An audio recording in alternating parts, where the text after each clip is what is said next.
Progressives across the country increasingly opposed the practice. Progressive activists, along with government reform groups and independent voters, pushed several states in 2018, including Colorado, Michigan, and Utah, to start using independent commissions rather than self-interested state legislators to draw legislative district maps.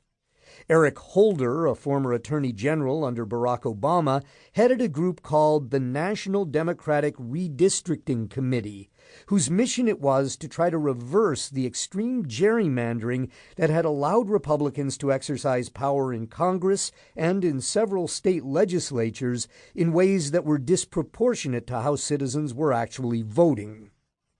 The push by New Jersey Democratic power brokers to enshrine partisan gerrymandering into the state constitution confronted progressives with a crucial choice. One option was to advocate on behalf of the constitutional amendment on the ground that Republican officials in other states were doing the same thing.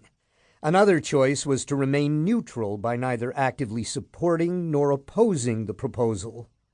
Pursuing either of these options likely would have resulted in the amendment's approval by the legislature and perhaps eventually by voters. Republican state legislators opposed the amendment, but they lacked the numbers to stop it.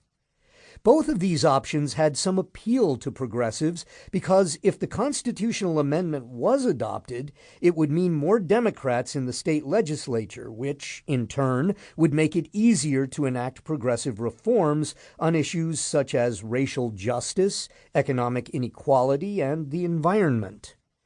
But progressives had a third option: to oppose the amendment on the principled ground that partisan gerrymandering is undemocratic because its purpose and effect is to maximize the power of certain voters at the expense of others.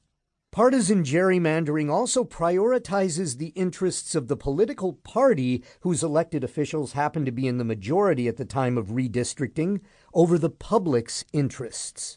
To their credit, most progressives in New Jersey chose the third option by strongly opposing the constitutional amendment proposed by Democratic legislative leaders.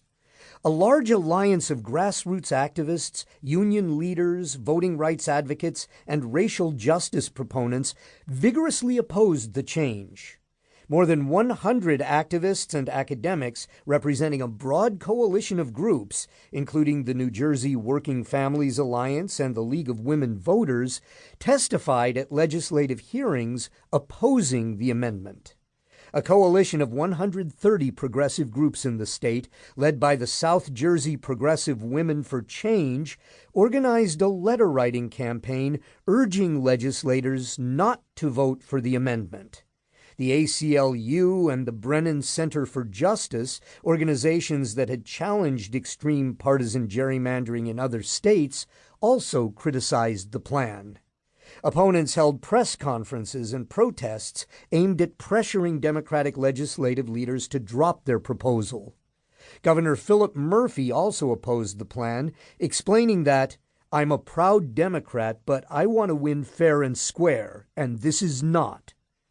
Confronted with essentially uniform progressive opposition to their gerrymandering scheme, Democratic legislative leaders quickly changed course and withdrew their proposed amendment.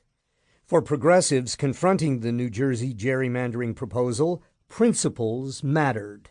Rather than prioritizing the short-term political and policy gains that would result from an entrenched Democratic hold on the state, progressives chose to abide by the principle that partisan gerrymandering is undemocratic and should be opposed regardless of which party benefits from it.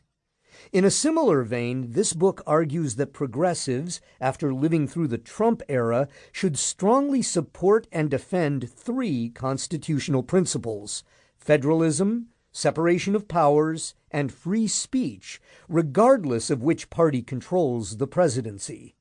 These principles proved crucial in resisting some of the Trump administration's most misguided, harmful, and discriminatory policies.